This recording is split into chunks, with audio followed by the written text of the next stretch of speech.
여러분, 냉동 새우를 물에 담가 해동했는데 새우가 흐물흐물해지고 막상 볶아보니 물은 잔뜩 나오고 그 탱글탱글했던 식감은 온데간데 없이 사라진 적 있으셨습니까? 조금만 더 익혔더니 이번에는 고무처럼 질겨져서 비싼 돈 주고 산 새우를 억지로 씹어 드신 적도 있으실 겁니다. 그런데 그거 새우가 나빠서 그런 게 아닙니다. 처음 해동하는 방법부터 잘못된 겁니다. 특히 빨리 녹이겠다고 따뜻한 물에 넣거나 맹물에 오래 담가두셨다면 오늘부터는 절대 그렇게 하지 마세요. 방법도 어렵지 않습니다. 찬물에 우리가 매일 쓰는 이것을 딱 한 스푼 넣으시면 됩니다. 그런데 여기서 끝이 아닙니다. 여기에 또 다른 재료를 반 스푼만 넣어주면 식감이 한 번 더 달라집니다. 한 스푼의 정체가 무엇인지, 그리고 반 스푼은 무엇인지 잠시 후 정확하게 알려드리겠습니다. 그리고 오늘은 해동만 알려드리고 끝내지 않겠습니다. 이렇게 탱글하게 살려낸 새우로 뜨거운 밥 한 그릇을 순식간에 비우게 만드는 새우 간장볶음과 쌀쌀한 날소까지 따뜻하게 채워주는 새우 된장 뚝배기까지. 영상 보시다가 오늘 냉동실 새우 한번 꺼내봐야겠다는 생각이 드시면 댓글에 새우 2글자만 남겨주세요. 자, 먼저 왜 맹물에 담가 해동한 새우가 그렇게 맛이 없어지는지부터 보겠습니다. 새우는 잡힌 뒤부터 단백질과 조직의 변화가 시작되고 냉동 상태에서는 이런 변화가 아주 느려집니다. 그런데 해동이 시작되는 순간 다시 달라집니다. 특히 새우 겉은 이미 녹았는데 속은 아직 꽝꽝 얼어있는 상태가 커지면서 새우 안에 있던 수분이 밖으로 빠져나오기 쉬워집니다. 그 물과 함께 새우 특유의 달큰한 맛과 감칠맛도 약해집니다. 그런데 여기서 많은 분들이 반대로 알고 계십니다. 냉동 새우는 무조건 빨리 녹이는 게 중요한 게 아닙니다. 진짜 중요한 건 새우 안에 있는 맛과 수분이 빠져나가지 않도록 녹이는 겁니다. 빨리 녹이겠다고 따뜻한 물을 쓰거나 맹물에 오래 담가두면 오히려 우리가 지키고 싶은 맛부터 빠져나갈 수 있습니다. 많습니다. 결국 우리는 새우만 녹이고 있었던 게 아니라 새우 안에 있던 맛까지 물속으로 빼내고 있었던 겁니다. 그래서 해동한 새우를 팬에 올렸을 때 물이 계속 나오고 겉으로는 익었는데 씹어보면 흐물거리거나 퍽퍽해지는 겁니다. 그렇다면 어떻게 해야 할까요? 아까 말씀드린 한 스푼의 정체부터 공개하겠습니다. 바로 소금입니다. 넉넉한 볼에 찬물을 받아주세요. 여기서 반드시 찬물입니다. 따뜻한 물은 사용하지 마세요. 녹여줍니다. 소금물이 새우가 원래 있던 바닷물과 비슷한 환경을 만들어주면서 해동하는 동안 새우 안의 수분과 맛이 너무 많이 빠져나가는 것을 줄이는데 중요한 역할을 합니다. 그래서 같은 냉동 새우라도 맹물에 녹였을 때와 소금물에 녹였을 때 씹는 순간부터 차이가 느껴집니다. 그런데 지금 바로 새우를 넣으시면 안 됩니다. 아까 제가 반 스푼이 하나 더 있다고 말씀드렸죠. 오늘 해동법의 두 번째 재료입니다. 설탕을 아주 조금 더해주면 해동 후 새우의 은은한 단맛을 살리는 데 도움이 되고 식감도 조금 더 탄탄하고 탱글하게 느껴집니다. 많이 넣으시면 안 됩니다. 반 스푼이면 충분합니다. 소금 한 스푼, 설탕 반 스푼. 이 두 가지가 함께 들어가는 순간 냉동 새우를 그냥 맹물에 녹였을 때와는 결과가 확 달라집니다. 자, 이제 새우를 넣으면 되는데 여기서 많은 분들이 또 하나를 놓칩니다. 봉지를 뜯기 전에 손바닥으로 봉지 겉면을 가볍게 탁탁 두드려주세요. 붙어있던 새우를 최대한 하나씩 떨어뜨리는 겁니다. 왜 이렇게 해야 할까요? 큰 덩어리로 붙어있으면 바깥쪽 새우는 이미 다 녹았는데 가운데 있는 새우는 여전히 얼어있는 상태가 됩니다. 그러면 해동 시간이 길어지고 새우마다 식감도 달라집니다. 가능한 한 낱개로 분리한 다음 준비한 찬소금물에 넣어주세요. 30분, 40분씩 담가두면 오히려 새우 안쪽까지 짠맛이 배어들 수 있습니다. 새우 크기에 따라 조금 차이가 있지만 보통 15분에서 20분이면 충분합니다. 자, 시간이 지나 새우가 부드럽게 휘어지고 가운데까지 잘 풀렸다면 체에 받쳐 물을 빼주세요. 그런데 아직 끝이 아닙니다. 많은 분들이 여기서 바로 팬을 꺼내십니다. 오늘 해동 과정에서 어쩌면 가장 중요한 마지막 한 단계가 남아 있습니다. 그리고 위에서도 키친타월을 덮어 꾹꾹 눌러 표면의 물기를 꼼꼼하게 닦아줍니다. 문지를 필요는 없습니다. 가볍게 눌러서 물기만 제거하시면 됩니다. 이 작은 과정 하나가 잠시 후 팬에 들어갔을 때 새우 식감을 완전히 갈라놓습니다. 물기가 많이 남은 새우를 뜨거운 팬에 넣으면 기름이 튀는 것도 문제지만 더 중요한 건 팬의 온도가 순간적으로 떨어진다는 겁니다.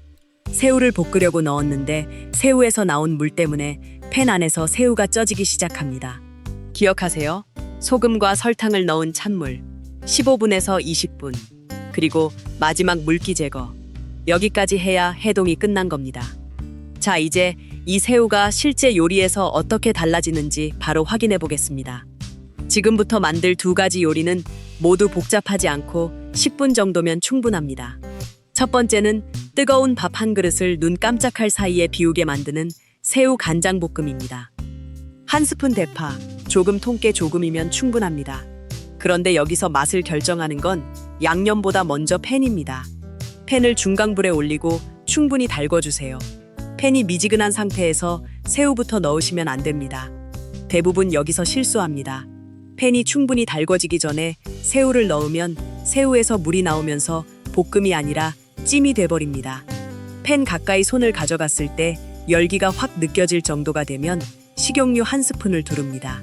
올라오기 시작하면 바로 물기를 완전히 제거한 새우를 넣습니다. 그리고 강한 불에서 짧고 빠르게 볶아주세요. 새우는 오래 익힌다고 더 맛있어지는 재료가 아닙니다. 오래 가열할수록 수분이 빠지고 단단해져서 질겨집니다. 회색 비치던 새우가 빨갛게 변하고 겉면이 익기 시작하는 바로 그 순간 간장 2스푼을 넣습니다. 간장이 뜨거운 팬바닥에 닿는 순간 지글지글 끓어오르면서 코팅되도록 해주세요. 그리고 여기서 욕심내지 마세요. 30초 정도만 더 볶고 바로 불을 끕니다. 불을 완전히 끈 다음 참기름 한 스푼을 넣고 가볍게 뒤적여주세요. 참기름을 마지막에 넣어야 고소한 향이 더 또렷하게 살아납니다. 대파와 통깨를 솔솔 뿌리면 끝입니다. 젓가락으로 새우 하나를 집어보세요. 겉은 짭조름한 간장이 윤기 있게 감싸고 있는데 속은 질기지 않고 탱글하게 씹힙니다. 따라옵니다. 뜨거운 흰쌀밥 위에 새우 2~3마리와 양념을 푸짐하게 올려 쓱쓱 비벼 드셔보세요. 이것 하나면 다른 반찬이 없어도 밥 한 그릇이 금방 사라집니다. 그런데 오늘 새우를 이렇게까지 잘 해동했는데 볶음 한 가지만 만들고 끝내기는 아깝습니다. 특히 기름진 볶음보다 따뜻한 국물 좋아하시거나 아침에 속이 편안한 음식 찾으시는 분들은 두 번째 방법을 꼭 보세요. 자주 불편하신 어르신들도 부담 없이 먹기 좋은 한 끼가 됩니다. 새우의 단백질과 된장의 발효 성분을 함께 먹을 수 있어 장 건강과 면역력을 챙기는 식사로도 활용하기 좋습니다. 그런데 이 된장 뚝배기는 새우를 넣는 순서 하나만 잘못해도 방금 살려놓은 탱글한 식감이 다시 딱딱하게 굳어버립니다. 새우는 언제 넣어야 하는지 잠시 후 알려드리겠습니다. 물이 끓기 시작하면 된장 한 스푼 반을 넣습니다. 그런데 그냥 숟가락으로 푹 떠서 넣고 저으시면 될 것 같죠? 여기서 국물 맛이 갈립니다. 가능하면 된장을 체에 한번 걸러서 풀어주세요.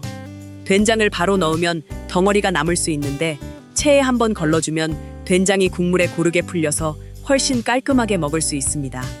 된장을 다 풀었으면 다진 마늘 반 스푼을 넣어주세요. 국물이 다시 끓기 시작하면 애호박을 한 입 크기로 썰어 넣습니다. 먹기 좋은 크기로 넣어주세요. 그리고 이제 가장 중요한 순서입니다. 아직 새우를 넣지 마세요. 국물 요리에서 새우가 딱딱해지는 가장 흔한 이유가 처음부터 새우를 넣고 계속 끓이기 때문입니다. 오늘 힘들게 탱글하게 해동해놓고 여기서 오래 끓이면 아무 소용이 없습니다.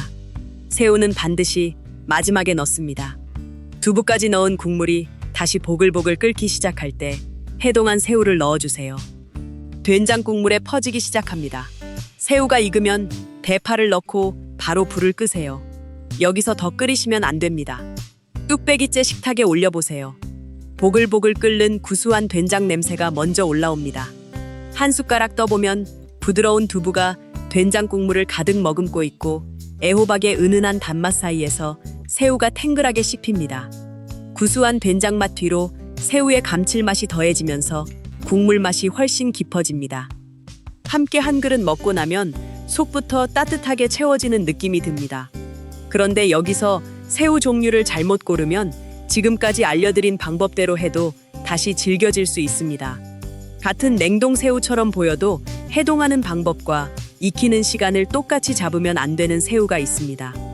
겉보기에는 비슷하지만 오늘 알려드린 해동법이 특히 잘 맞는 새우가 따로 있습니다.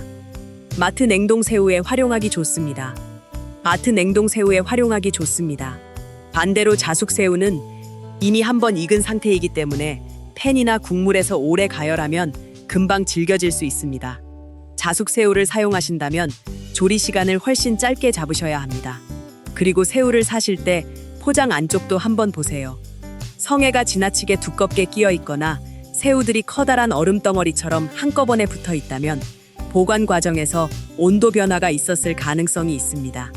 가능하면 새우가 비교적 낱개로 잘 떨어져 있고 포장 안에 성에가 지나치게 많지 않은 제품을 고르시는 것이 좋습니다. 해동하지 말고 찬물에 소금 1스푼과 설탕 반 스푼을 넣어 15분에서 20분 정도 해동하세요. 둘째 해동이 끝나면 키친타월로 물기를 완전히 제거하세요. 셋째 볶을 때는 강한 불에서 짧고 빠르게, 국물 요리에는 가장 마지막에 넣어 짧게 익히세요.